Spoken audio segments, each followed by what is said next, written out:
A hipertensão arterial, também conhecida como pressão alta, é uma doença grave e cada vez mais presente na vida das pessoas. Segundo o Ministério da Saúde, 24% da nossa população, ou seja, 1 em cada 4 brasileiros, sofre as consequências dessa doença. Apesar de geralmente silenciosa, a hipertensão arterial está associada às principais causas de mortalidade no Brasil. Por isso, preveni-la é essencial. O maior risco do paciente que é hipertenso, a hipertensão é como se ela fosse um encanamento uma mangueira que a gente tem no nosso jardim. Então, a gente liga a mangueira e ela está correndo uma água normal. E aí, de repente, eu vou lá e aperto a ponta da mangueira e ela tem uma pressão maior. Então, isso é como se fosse o nosso sangue circulando, com uma pressão maior, uma hipertensão, tá? E aí, a pessoa acaba que tem um problema, que o coração, ele acaba sendo estimulado a trabalhar com uma velocidade maior, a bombear o sangue numa velocidade maior. Naturalmente, o sangue exerce uma força sobre as paredes dos vasos sanguíneos por onde ele passa. Essa força é chamada de pressão arterial. Por sua vez, as artérias também oferecem uma resistência ao fluxo sanguíneo. A pressão sanguínea é determinada pelo duelo entre estas duas forças.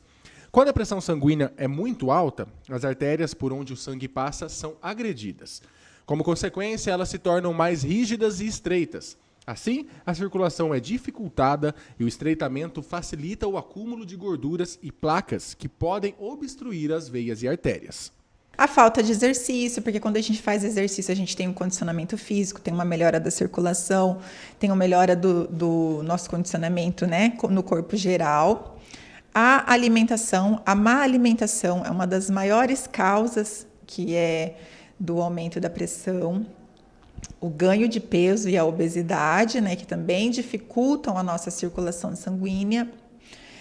O estresse em excesso, que as pessoas também vivem muito estressadas, que às vezes elas veem, nossa, eu fiquei muito estressada e minha pressão subiu, foi lá na altura, né? Então, assim, o estresse também é uma causa. Também tem a causa genética, pessoas que fumam. Existem remédios para controlar a pressão alta, porém é importante destacar que eles não resolvem as causas do problema. Quando a pessoa opta por essa via de tratamento, ela precisará utilizar a medicação permanentemente pelo resto da vida.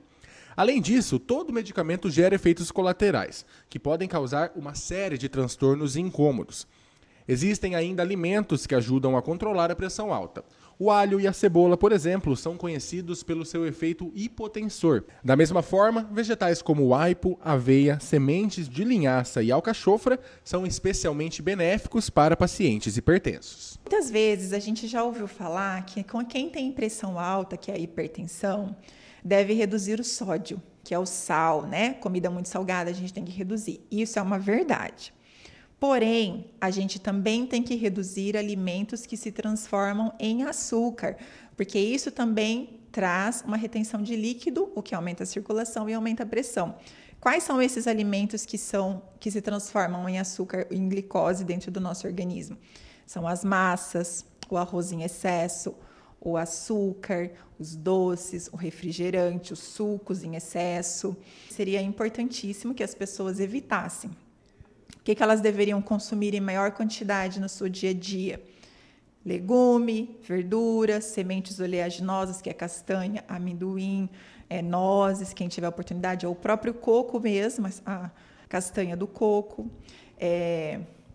Boas gorduras, que vai ser o azeite de oliva, a banha de porco, o próprio abacate, os ovos, as carnes. Tudo isso é alimento saudável, que todas as pessoas podem consumir.